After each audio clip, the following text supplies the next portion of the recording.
믿음으로 이삭은 장차 있을 일에 대하여 야곱과 에색을 축복하였다라는 말씀을 가지고 오늘 믿음으로 시리즈 7번째 섭리와 간섭이라는 제목의 말씀을 드릴 텐데요. 이 믿음으로라는 네 글자 속에 담겨져 있는 하나님의 말씀, 또 하나님의 우리에게 주시고 될 메시지가 무엇인지를 중점적으로 좀 다뤄보려고 합니다. 이사야 55장에 보면은 8절 9절에 이런 말씀이 있습니다. 이는 내 생각이 너희의 생각과 다르며 내 길은 너희의 길과 다름이니라. 여호와의 말씀이니라.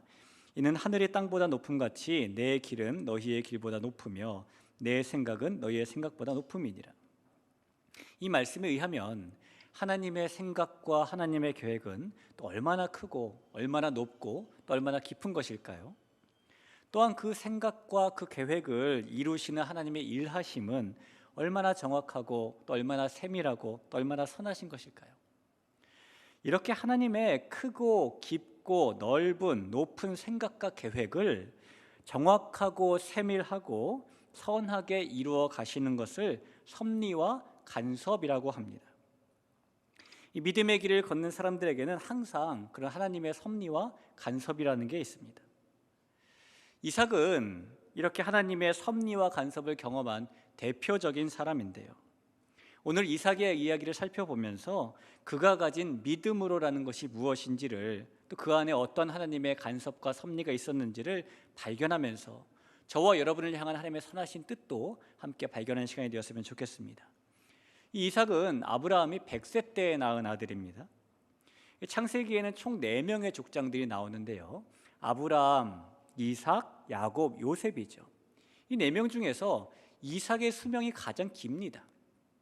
아브라함은 수명이 175세였고 야곱은 147세, 요셉은 110세였습니다. 이삭은 180세까지 살게 됩니다. 그러나 가장 긴 수명에 비교해 보면 성경에서 그 이야기를 다루기 위해서 할애하고 있는 비중은 상대적으로 작아요.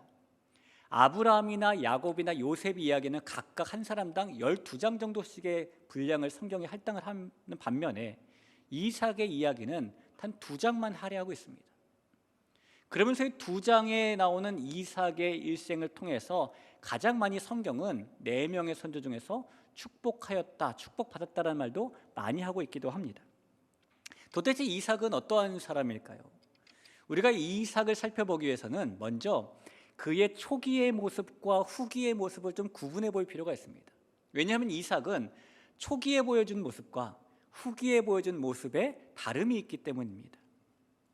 이삭의 초기의 모습을 먼저 좀 살펴보면 이삭은 우리가 잘 아는 바대로 온유한 사람이었죠. 이삭은 다른 사람들과 다투기를 싫어하는 온유한 사람이었습니다. 창세기 22장에 보니까 대표적인 사건이 나오는데요. 아버지 아브라함에게 하나님께서 어느 날 나타나셔서 너의 아들 독자 이삭을 번제로 바치라 라고 말씀하셨습니다. 창세기 22장 2절을 한번 보겠습니다. 여호와께서 이르시되 내 아들 내 사랑하는 독자 이삭을 데리고 모리아 땅으로 가서 내가 내게 일러준 한 산 거기서 그를 번제로 드리라 라는 말씀이죠. 아들을 주시겠다고 해서 기다렸고 그것도 100세까지 기다렸고 그렇게 주신 아들을 통해서 자손이 하늘의 별과 같이 많아지게 될 것이다 라고 말씀하신 하나님께서 이제는 그 아들을 죽이라라고 그러는 겁니다. 이삭이 이미 결혼을 해서 자손을 낳은 것도 아니고 이삭을 죽이면 어떻게 자손이 하늘의 별과 같이 많아지나 라는 생각이 들 수도 있겠죠. 또 그냥 죽이는 것이 아니라 번제로 드리라라고 말씀하셨어요. 여러분 번제가 뭔지 잘 아실 겁니다. 번제는 제물을 불에 태워서 하나님께 드리는 제사입니다. 그런데 번제는 단순히 불에만 태워드리지 않아요. 과정이 복잡합니다. 이 제물을 가지고 온 사람이 먼저 이 제물의 목을 찔러서 피를 빼고 그 피를 제단의 사방에다 뿌립니다. 그 다음에 이 제물의 가죽을 벗기죠. 다리에서부터 머리에 이르기까지 온몸의 가죽을 벗기게 되고 그 다음에 이 제물에 각을 뜨게 됩니다. 각을 뜬다는 것은 마디와 마디를 끈다라는 그런 의미입니다. 그러니까 제물의 모든 마디마다 다 칼질해서 잘라놓는 것이죠. 그렇게 각을 뜬 제물의 모든 조각조각들을 모아서 또 머리와 나왔던 기름과 물로 피를 깨끗하게 씻은 그 내장을 모아서 한꺼번에 불태워버리는 것이 하나님께 드리는 번제의 방법입니다. 요즘에 만약에 동물을 그런 식으로 잡는다라고 하면은 이 동물보호단체에서 난리가 나겠죠. 실제로 유럽의 몇 개 나라에서는 몇 년 전부터 이 동물이 의식 있는 상태에서 도축을 하는 것이 안 된다라는 법을 정해서 금지하고 있는데요. 그 일 때문에 유럽에 사는 유대인들과 많은 갈등이 있기도 합니다. 이렇게 의식 있는 상태에서 도축하는 것도 잔인하다라고 금지시키는 상황에서 볼 때에 구약 시대의 이 번제의 방법은 끔찍하고 잔인한 방법이 분명합니다. 그런데 하나님께서 동물도 아니고 사랑하는 아들 하나밖에 없는 이삭을 그렇게 하나님께 드리라고 말씀하고 있는 거죠. 하나님이 그렇게 말씀하시자 아브라함이 즉각적으로 순종을 하게 되었습니다. 아침에 일찍 일어나서 이 번제에 쓸 나무들을 모아가지고 아들과 함께 모리아 땅으로 가게 된 것이죠. 여러분 잘 아시는 바와 같이 이 산에 올라가면서 이삭이 아버지에게 물어요. 아버지, 번제 드린다면서요. 도대체 그런데 불도 있고 나무도 있는데 양은 어디 있나요? 한동안 입이 떨어지지 않았을 것 같은 아브라함이 이삭에게 번제에 쓸 어린 양은 하나님이 준비해 놓으셨다라고 답을 해 주었습니다. 이삭은 생각했을 겁니다. 아, 재물은 산 위에 있구나. 그리고 마침내 그런 마음에 산 위에 도착했더니 갑자기 아버지가 자기를 꼭 붙잡고 자기를 꽁꽁 결박시키고 이 나무 단 위에다 올려놓는 겁니다. 그리고 칼을 빼서 자신의 목을 찌르려고 하는 거죠. 여러분, 그런데 이때 이삭이 아무런 반항도 하지 않는 겁니다. 아니, 아버지가 그러면은 뿌리치기도 해야 되는 것이고, 묶으려고 하면 왜 그러냐고 말도 해야 되는 것이고, 자기를 칼로 찌르려고 하면은 방어라도 해야 되는 거 아니겠습니까? 근데 이삭은 순순히 붙잡히고 순순히 결박당하고 순순히 나무 단위에 올려지는 겁니다. 히브리서 기자는 아브라함이 이삭을 그렇게 번제로 드리려고 했던 이유를 아브라함이 약속을 믿었고, 그래서 하나님께서 혹시 이삭이 죽어도 다시 살리실 것을 믿었기 때문이다라고 말씀하죠. 히브리서 11장 17절부터 19절을 보죠. 아브라함은 시험을 받을 때에 믿음으로 이삭을 드렸으니 그는 약속들을 받은 자로 돼 그 외아들을 드렸느니라. 그에게 이미 말씀하시기를 내 자손이라 칭할 자는 이삭으로 말미암으리라 하셨으니 그가 하나님이 능히 이삭을 죽은 자 가운데서 다시 살리실 길로 생각한지라. 비유컨대 그를 죽은 자 가운데서 도로 받은 것이니라. 분명히 아브라함은 이삭을 하나님께서 다시 살리실 것을 믿고 이런 일을 실행하고 있는 겁니다. 그렇다면 여러분, 이삭도 아버지 아브라함과 똑같은 믿음, 지금 아버지가 나를 죽여도 난 다시 살아날 거야, 그런 믿음을 가지고 있어서 반항하지 않은 것일까요? 그렇지는 않겠죠. 이 많은 성경학자들은 이때 이삭의 나이가 최소 15세에서 20세 사이라고 추정을 하고 있습니다. 그렇다면 아버지와 100살 차이가 나니까 이때 아브라함의 나이는 115세에서 120세가 됐겠죠. 10대 후반의 청소년과 115세가 훨씬 넘은 노인과, 여러분 누가 더 힘이 있을까요? 당연히 젊은이가 힘이 있을 겁니다. 당연히 이삭이 아브라함보다 힘이 센 게 분명해요. 성경에도 그 증거가 나와 있습니다. 이 산에 올라갈 때에 아브라함은 뭘 들고 가냐면 손에 불과 칼을 들고 가요. 많이 무겁진 않았겠죠. 근데 아들 이삭에게 뭘 짊어지게 하냐면은 나무단을 짊어지게 합니다. 창세기 22장 6절을 보시겠습니다. 아브라함이 이에 번제나무를 가져다가 그의 아들 이삭에게 지우고 자기는 불과 칼을 손에 들고 두 사람이 동행하더니라고 말합니다. 이것이 여러분, 너는 아들이니까 네가 무거운 거 들어, 이런 것이 아닙니다. 아들 이삭이 아버지 아브라함보다 건장하고 힘이 세니까, 본인은 110세가 넘은 노인이니까 무거운 것을 당연히 힘센 이삭에게 지우고 있는 거예요. 분명히 이삭은 아브라함보다 힘이 셌습니다. 그런데 그런 이삭이 아버지가 붙잡을 때에 순순히 붙잡히고, 아버지가 결박할 때에 순순히 결박당하고, 힘을 써서 아버지를 막으려고 하지 않은 것, 그 모든 것은 이삭이 다투기를 싫어하는 온유한 사람이기 때문이에요. 온유라는 것은 나에게 충분히 들이받을 만한 뿔이 있음에도 불구하고 들이받지 않는 겁니다. 이삭은 그런 모습을 보여주는 거죠. 그런 이삭의 온유한 모습이 창세기 26장에 가면 절정을 이루는데요. 이 결혼한 이삭이 살던 가나안에 가뭄이 들었습니다. 그래서 그가 가족과 함께 블레셋 사람들의 땅인 그랄에 가서 살게 되었는데, 그가 아버지 아브라함처럼 유목민이어서 여기저기 떠도는 게 아주 자연스러운 사람이었겠죠. 이 그랄 땅이 다른 민족이 사는 땅이었지만 하나님께서 그곳에서 이삭에게 복을 주셨어요. 이삭이 부자가 되었습니다. 원래 그랄 땅은 농사짓기에 좋은 땅입니다.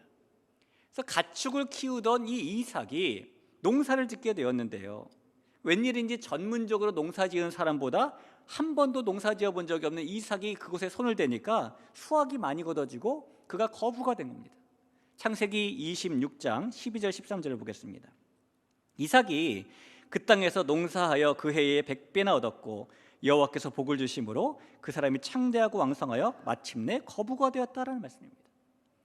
여러분, 한 번도 농사짓지 않은 이삭이 이렇게 거부가 된 것은, 농사 때문에 그런 것은 하나님이 축복하셨기 때문인 겁니다. 그런 걸 보면 우리가 인생을 살아가면서 내가 어디에 손대느냐가 중요한 게 아니라 내가 손대는 그곳 하나님이 축복하시냐가 중요한 것이죠. 내가 농사를 짓느냐 가축을 키우느냐가 중요한 것이 아니라 내가 하는 그 일에 하나님이 축복하시냐에 따라서 우리가 이삭과 같은 사람이 될 수도 있고 그렇지도 않은 것입니다. 여기 계신 모든 성도님들, 이삭처럼 하나님께서 여러분이 손대시는 것에 축복하시는 인생을 살아가길 주님의 이름으로 축원합니다. 자, 그런데요, 이삭이 그렇게 부자가 되니까 문제가 하나 생기는 거예요. 그 동네 사람들인 블레셋 사람들의 마음에 시기심이 생기는 거죠. 심리학의 용어 가운데 샤덴프로이데라는 말이 있어요. 이 샤덴은 독일어로 이 고통이란 뜻이고, 이 프로이데는 독일어로 기쁨이란 뜻입니다. 그래서 언제 이 용어를 쓰냐면 다른 사람의 고통을 보고 내가 마음의 기쁨을 느낄 때, 그런 걸 샤덴프로이데라고 부르는 겁니다. 사람의 내면에는 가까운 사람이 잘 되면 시기하고 가까운 사람이 나쁜 일을 당하면 쾌감을 당하는 고약한 심성이 자리 잡고 있다는 겁니다. 실제로 일본 국립방사선의학연구소에서요, 젊은이들을 데리고 실험한 결과가 있는데 젊은이들에게 이런 상상을 해보라고 했어요. 동창생이 사회적으로 너무너무 성공해가지고 너무 부러워 보이는 삶을 살고 있다는 걸 상상해보라라고 상상만 하게 했습니다. 그리고 그들의 뇌파를 조사했는데 이 뇌파 결과 그 뇌에서 불안한 감정이나 이 고통을 관여하는 전대상 피질 활동이 활발해졌어요. 그러니까 동창생이 잘 되는 걸 상상하니까 고통을 느꼈다는 거죠. 반대로 이번에는 그 부러웠던 동창생이 불의의 사고나 배우자의 외도 등으로 불행에 빠졌다고 상상해보라고 했습니다. 또 그 상상할 때 뇌파를 조사했더니 이번에는 사람의 뇌에서 쾌감을 관장하는 측자핵 활동이 활발해졌습니다. 그러니까 이 사람이 누군가가 잘 되면은 내가 고통스럽고 안 되면은 기쁘고, 이런 마음이 사람에게 있다는 겁니다. 그럴 겁니다. 요즘에 여러분 주식하시는 분들도 더러 계실 것 같아요. 여러분, 전문가인 여러분에게 지인이 찾아와서 내가 주식을 할 줄 모르는데 좀 배우고 싶다라고 그래서 여러분이 걸음마부터 하나하나 잘 가르쳐 주었습니다. 그런데 어느 날 보니까 내가 투자한 주식은 곤두박질 치고 그 지인이 산 주식은 폭등을 하면 너무 잘 됐다라고 말은 해주겠지만 마음 한편에선 배가 아프겠죠. 똑같이 집을 샀습니다. 세월이 지났는데 우리 집 집값은 그대로인데 저 집값은 몇 배가 활짝 뛰었어요. 한편으로 배 아프지 않을까요? 가뭄 때문에 이주해서 먹고 살기 위해 정착한 그랄 땅에 정착한 이삭이 자기네 동네에서 처음 농사를 지었는데 평생 농사 지은 자기들보다 수확이 많아지고 부자가 되었으니 이 블레셋 사람들의 마음에 마치 사촌이 땅 산 것 같고 이 굴러 들어온 돌이 박힌 돌을 빼내는 것 같고 이런 마음이 들었을 겁니다. 그래서 이 블레셋 사람들이 이삭을 찾아와서 억지를 부리죠. 뭐라고 하냐면 네가 우리보다 부자가 되었으니까 떠나라라고 말합니다. 여러분, 이게 도대체 무슨 논리일까요? 네가 우리보다 부자가 됐으니까 떠나라는 얘기는 너는 우리보다 부자로 살면 안 돼, 이런 말이잖아요. 억지입니다. 여러분, 이사들 해보셨죠? 이사할 때 아무리 포장 이사를 해도 다 힘이 듭니다. 그런데 하물며 이사가 아니라 한 곳에 잘 정착했다가 정착한 곳에 모든 걸 다 포기하고 딴 곳으로 옮긴다? 쉬운 일이 아니죠. 그런데 이 블레셋 사람들의 억지를 이삭은 그대로 받아들이는 겁니다. 억지임을 분명히 알지만 그냥 본인이 떠나는 거예요. 이번엔 블레셋 사람들이 이삭이 옮긴 곳까지 쫓아옵니다. 너 여기서 나는 우리 동네에서 흘러오는 거야. 여기서도 살지 말라고 또 억지 부립니다. 이삭이 또 받아들여요. 이번에 옮긴 곳에서는 이삭이 자기의 목자들과 그랄의 목자들 사이에 갈등이 생기자 역시 또 옮겨버립니다. 여러분, 이삭이 힘이 없어서가 아니라요, 이삭이 세상 물정을 몰라서가 아니라 그가 바보여서가 아니라 만만한 사람이어서가 아닙니다. 이삭은 하나님의 성품을 닮은 온유함이 강한 사람이었기 때문에 다투지 않고 이러는 겁니다. 이것이 이삭의 초기의 모습이에요. 예수님께서는 온유한 자가 복이 있다라고 말씀하시기도 하셨고, 예수님께서는 본인의 마음이 온유하니 내게 배우라라고 말씀하시기도 하셨습니다. 이삭의 초기의 모습의 온유함을 보면서 저와 여러분도 이삭처럼, 예수님처럼 온유함을 가지는 주님의 백성이 되기를 간절히 부탁을 드립니다. 자, 이삭은 온유한 사람이었지만 그도 완전한 사람은 아니었습니다. 그런 온유함이 끝까지 유지되면 참 좋았을 뻔했는데, 이삭의 후기의 모습은 그 전의 모습과는 좀 달라진 모습을 가졌죠. 이삭이 결혼을 하고 20년 동안 자녀를 낳지 못했어요. 20년 동안 열심히 자녀 달라고 기도했겠죠.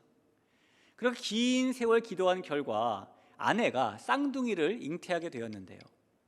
여러분, 이렇게 20년 동안 기도해서 기도의 응답으로 잉태된 아이들이면 좀 누가 보기에도 착하고 누가 보기에도 법 없이도 살 것 같고 이런 아이들이어야 될 것 같잖아요. 근데 기도의 응답으로 받았지만 이 아이들은 엄마 뱃속에서부터 싸우는 아이들이었습니다. 두 아이들이 엄마 뱃속에서 싸우자 하나님께서 리브가에게 이런 말씀을 해주시죠. 창세기 25장 23절입니다. 여호와께서 그에게 이르시되 두 국민이 내 태중에 있구나. 두 민족이 내 복중에서부터 나누이리라. 이 족속이 저 족속보다 강하겠고 큰 자가 어린 자를 섬기리라 하셨더라. 이 말씀은 하나님의 약속이 첫째 아들이 아니라 둘째 아들을 통해서 흘러가게 될 것이다라는 그런 말씀이었습니다. 이 말씀을 리브가가 혼자만 간직했을까요? 남편이 이삭에도 분명히 말했을 겁니다.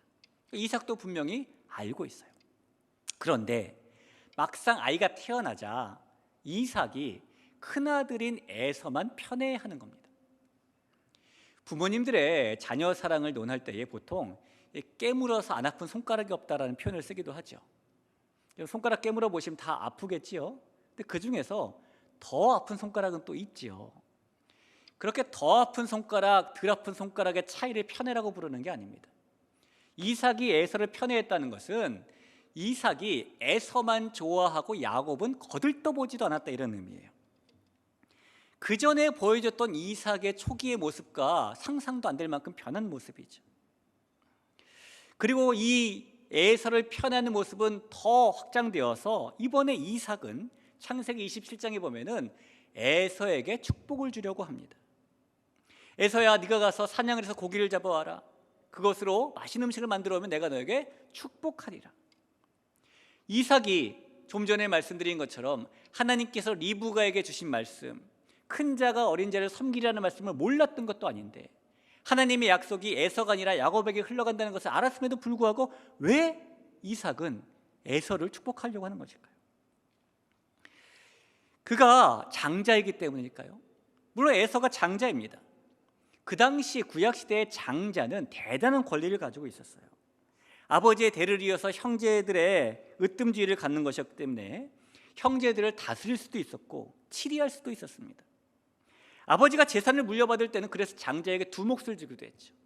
그러니까 아들이 3명이면은 정확하게 3등분 재산을 나눠가지고 한 덩어리씩 나눠주는 것이 아니라 아들이 3명일 경우에 재산을 4덩어리로 나눠서 둘째에게 한 덩어리, 셋째에게 한 덩어리, 첫째에게는 2덩어리 주는 게 그 당시의 법인 겁니다.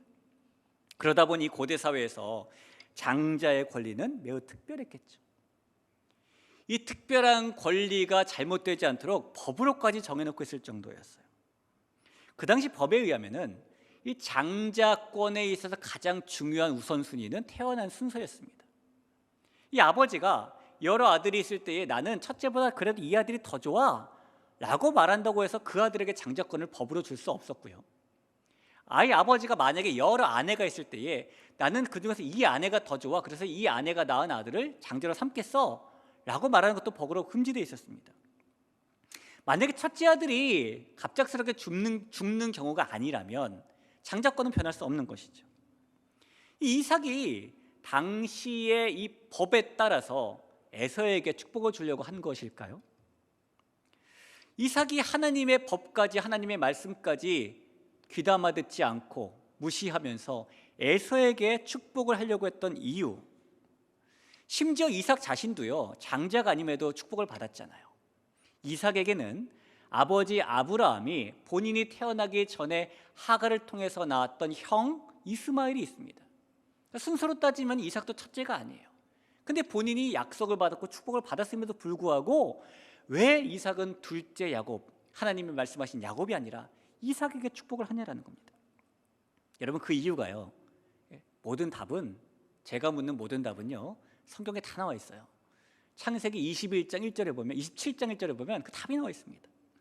27장 1절에 보니까 이삭이 나이가 많아 눈이 어두워져 잘 보지 못하더니 맏아들 에서를 불러 이르되 내 아들아 하매 그가 이르되 내가 여기 있나이다 라는 말씀입니다. 이 성경은요, 이삭이 에서를 축복하려고 했던 이유와 이삭이 나이가 많아 눈이 어두워졌다는 것을 연관시켜 말씀하고 있습니다. 사람이 나이가 들면 눈이 노쇠해지는 게 당연하죠. 눈이 어두워지게 됩니다.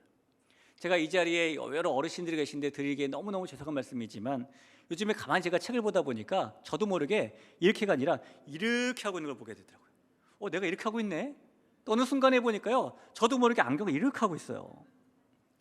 참 외람된 말씀이지만 제가 작년에는 안 그랬는데 올해는 정말 한 해 한 해가 달라짐을 느낍니다. 어르신들이 그렇게 말씀하시는 게 무슨 의미구나라고 실감을 하고 있어요. 이삭이 나이가 많아서 눈이 잘 어두워지고 보이지 못했습니다. 그런데 여러분, 이 말씀은 단지 이삭의 이 육신의 눈만 어두워졌다고 말씀하는 것이 아니에요. 이 말씀은 이삭이 영적인 눈도 어두워졌다는 것을 암시하고 있는 말씀입니다. 그 결과 이삭이 영적인 분별력이 흐려졌다는 말씀이에요. 그 증거로 이삭의 눈이 어두워졌다는 말과 상반되는 말이 신명기에 기록되어 있는데, 신명기 34장 7절에 보니까 모세가 죽을 때 나이 120세였으나 그의 눈이 흐리지 아니하였고 기력이 쇠하지 아니하였더라. 여러분, 이 말씀은 거꾸로 모세가 120세까지 시력이 1.5, 1.5였다라는 말씀만 하는 것이 아니라 그의 영적인 눈이 흐려지지 않았다, 영적인 분별력을 끝까지 가지고 있었다는 말씀을 하고 있는 겁니다.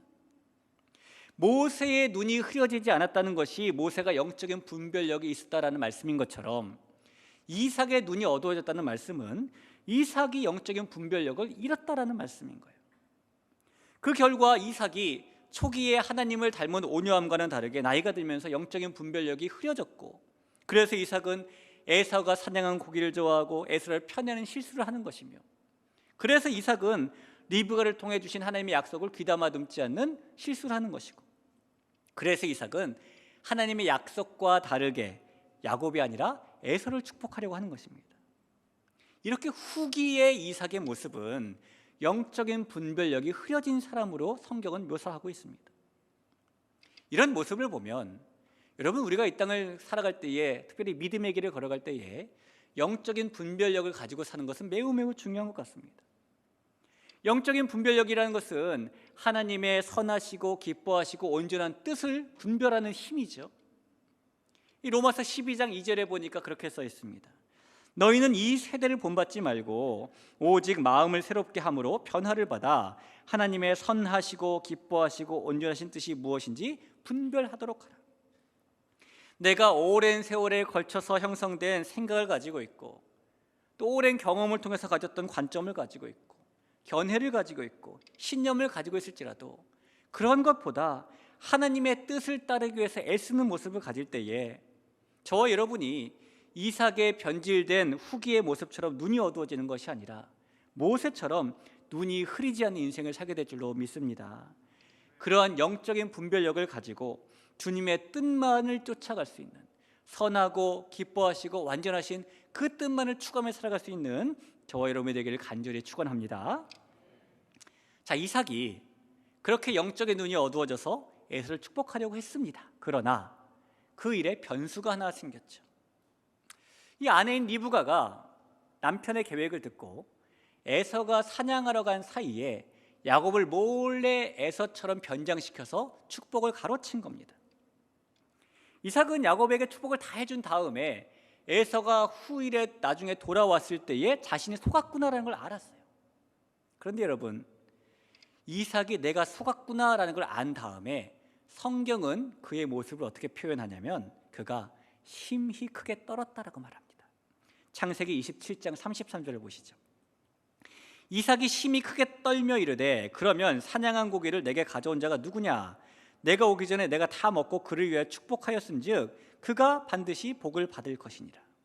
이삭이 심히 크게 떨었답니다. 여러분, 심히라는 말도 큰 말이고 크게라는 말도 큰 말이잖아요. 얼마나 떨었으면 성경이 심히 크게 떨었다고 말을 할까요? 자식에게 속은 것이 분해서 떨었을까요?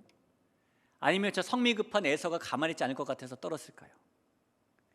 이 말씀에서 떨었다라는 말씀은 이 히브리어로 하라드라는 단어를 사용합니다.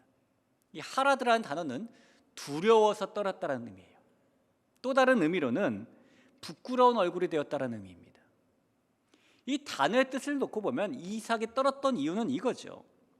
자기가 축복한 아들이 자기의 계획에 있었던 에서가 아니라 야곱이라는 걸 안 순간에 그동안 내가 하나님의 뜻과 하나님의 약속에 위배되어 살았었구나라는 것을 깨달았기 때문에 두려워 떨었고 부끄러운 얼굴을 가지게 된 겁니다. 내가 내 뜻대로 에서를 축복하려고 했는데 하나님께서 하나님의 뜻대로 야곱을 축복받게 하셨구나라는 걸 알았기 때문인 거예요. 자신은 하나님의 뜻에 위배되는 일을 하려고 했는데 하나님이 그 뜻을 이루시기 위해서 간섭하시고 섭리하셨구나라는 것을 깨달았기 때문에 그가 두려워 떨고 부끄러운 얼굴을 가졌다는 것입니다. 결국에는 하나님께서 이삭 자신의 뜻대로가 아니라 야곱에게 축복하게 하시는 것을 보면서 이삭은 그 영적인 분별력을 회복하고 있는 것이죠. 하나님이 약속대로 성취가 되는구나. 내가 그렇게 안 하려고 했는데 하나님께서 이렇게 간섭하시는구나. 그래서 이삭은요, 야곱을 불러가지고 자신을 속였다고 막 욕하고 야단치고 혼낸 것이 아니라 말하기를 그가 반드시 복을 받을 것이니라고 아주 도장을 찍어버립니다. 에서가 눈앞에서 아무리 울어도 소용없었어요. 이미 하나님의 뜻을 받기로 결정한 이삭의 마음은 흔들리지 않았습니다. 그리고 마침내 하나님의 뜻을 따라서 이삭은 믿음으로 야곱과 에서에게 축복하게 되는 겁니다. 여러분, 지금까지 길게 말씀드린 이 일련의 내용을 오늘 히브리서 11장 20절에서는 믿음으로라고 4글자로 표현하고 있는 거예요. 믿음으로 이삭은 장차 있을 일에 대하여 야곱과 에서에게 축복하였으며, 영적인 분별력이 회복이 되고 하나님의 뜻대로 야곱이 축복받게 된 것은 하나님께서 이삭에게 섭리 중에 간섭하셨기 때문인 겁니다. 하나님은 믿음의 길을 걷는 저와 여러분에게도 섭리와 간섭으로 함께 해주시는 분이십니다. 행여나 우리가 그릇된 길로 나아가면, 하나님의 뜻에서 벗어나면 여기가 길이다라고 눈에 보이도록 길을 선명하게 밝혀주시기도 하시고요, 때로는 우리가 어긋난 길로 가면은 우리를 톡톡 쳐가지고 우리가 선을 넘어가지 않도록 우리를 조정해 주시기도 하시고요, 하나님께서 살아있는 말씀으로 이런 방법으로 저런 방법으로 우리의 왜곡된 사고와 삐뚤어진 가치관과 우리의 그릇된 견해와 잘못된 신념과 우리의 정말 하나님의 뜻과 어긋나고 있는 삶의 형태들을 바로잡아 주시는 겁니다. 하나님께서 그렇게 우리에게 섭리로 간섭으로 함께 하셔서 저와 여러분이 하나님의 선하시고 기뻐하시고 온전하신 뜻을 분별할 수 있도록 주님께서는 우리에게 역사해 주시는 겁니다. 사랑하는 성도 여러분, 하나님께서는 저와 여러분을 보실 때에 이렇게 멀리서 팔짱만 끼고 보신다든가, 아니 더 멀리서 이렇게 뒷짐만 지고 보신다든가, 이런 분이 아니십니다. 그냥 우리를 쳐다만 보고 계시는 분이 아니세요. 이러시는 분이 아니라는 겁니다. 하나님께서는 저와 여러분의 삶의 현장 믿음의 길에 직접 찾아오시는 분이시고, 그 믿음의 길을 섭리와 간섭으로 함께 하시는 분이심을 여러분 믿으시기 바랍니다. 또 그런 하나님의 역사가 있을 때에 이삭처럼 믿음으로 하나님의 뜻에 우리 자신을 순종시킬 수 있는 그런 주인공이 되기를 우리 주님의 이름으로 간절히 축복합니다. 여러분, 세상의 역사는요, 하나님의 주권 아래 하나님의 뜻대로 이루어지고 있는 겁니다. 우리의 삶도 하나님의 주권 아래 간섭과 섭리를 받으며 살아가고 있는 겁니다. 하나님께서는 온 우주, 온 세상, 우리의 모든 사람들, 그중에 특별히 주님이 사랑하시는 사람들의 삶에 충만하게 계시는 분이시기 때문이에요. 하나님은 창조하신 세계와 그 사랑하는 자녀들에 대해서 결코 눈을 감으신 적도 없고 외면하신 적도 없으십니다. 하나님께서는 우리의 삶의 자리에 깊은 관심을 가지고 계시고, 하나님의 뜻에 따라 모든 일을 섭리로 간섭으로 함께 도와주십니다. 우리가 어떤 자리에 이르렀든지 어떤 처지에 있든지 거기에는 하나님의 놀랍도록 크신 섭리와 하나님의 놀랍도록 크신 간섭이 있는 것입니다. 하나님께서 만약에 하루에도 수십 번씩, 하루에도 수백 번씩 우리에게 간섭하지 않으시고 우리의 방향을 잃지 않도록 섭리하지 않으신다면 그 결과는 상상하기도 힘들 겁니다. 우리는 하나님께서 이 세상의 주관자, 우리 삶의 주인이라는 사실을 믿고 의지하고 기억해야 됩니다. 내 삶의 중심에 하나님이 계신다는 사실을 우리가 반드시 믿어야 한다는 겁니다. 잠언 19장 21절에 보니까 사람의 마음에는 많은 계획이 있을지라도 오직 여호와의 뜻만이 완전히 서리라라고 말씀하죠. 이 말씀처럼 저와 여러분의 마음에 여러 가지 생각과 뜻이 있겠지만 결국에는 하나님의 뜻만 우리의 믿음의 길에 서게 될 것입니다. 우리가 모든 일에 먼저 하나님의 뜻이 어디 있는지를 분별하고 하나님의 섭리와 간섭이 나에게 어떻게 펼쳐지고 있는지를 분별하며 하나님의 뜻에 합당한 자리로 나아갈 때에 우리가 이 믿음의 길을 걸으면서 이삭처럼 마침내 축복의 주인공이 되며 받은 축복을 자손들에게 물려줬던 것처럼 우리도 우리의 자손들에게 이 세상에 흘려보내는 그런 존재가 될 줄로 믿습니다. 우리의 믿음의 길이 하나님의 섭리와 간섭 아래서 복되고 복될 수 있음을 확신하시는 한 주간이 되시길 우리 주님의 이름으로 간절히 부탁드립니다. 우리 같이 한번 찬양할까요? 우리를 그렇게 인도하신 하나님께 함께 찬양합니다. 감사하신 하나님, 감사하신 하나님, 에베네셀 하나님, 살아계신 하나님, 에베네셀 하나님, 여기까지 인도하셨네. 감사하신 하나님, 여기까지 인도하셨네. 살아계신 하나님, 감사하신 하나님, 에베네셀 하나님, 살아계신 하나님, 에베네셀 하나. 장래에도 인도하시리, 장래에도 인도하시리. 감사하신 하나님, 장래에도 인도하시리, 장래에도 인도하시리. 살아계신 하나님, 감사하신 하나님, 감사하신 하나님, 에베네셀 하나님, 에베네셀 하나님, 살아계신 하나님, 살아계신 하나님, 에베네셀. 우리 한 번 더 고백할까요? 감사하신 하나님, 감사하신 하나님, 에베네셀 하나님, 에베네셀 하나님, 살아계신 하나님, 살아계신 하나님, 에베네셀 하나님. 우리 살아계신 그 하나님께 같이 합심해서 한번 기도하겠습니다.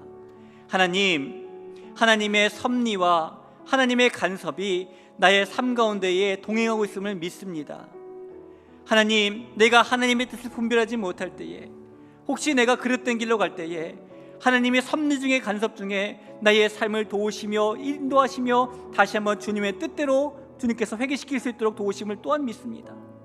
하나님, 어떠한 형편이든 어떠한 처지든 주님의 그 섭리와 간섭을 믿고 살아가는 삶이 되게 도와주옵시고 결국은 이삭처럼 온전함이 회복되어서 자손을 축복하고 세상을 축복하는 우리의 인생이 되게 달라고 같이 한번 기도하기를 소원합니다. 함께 기도하겠습니다.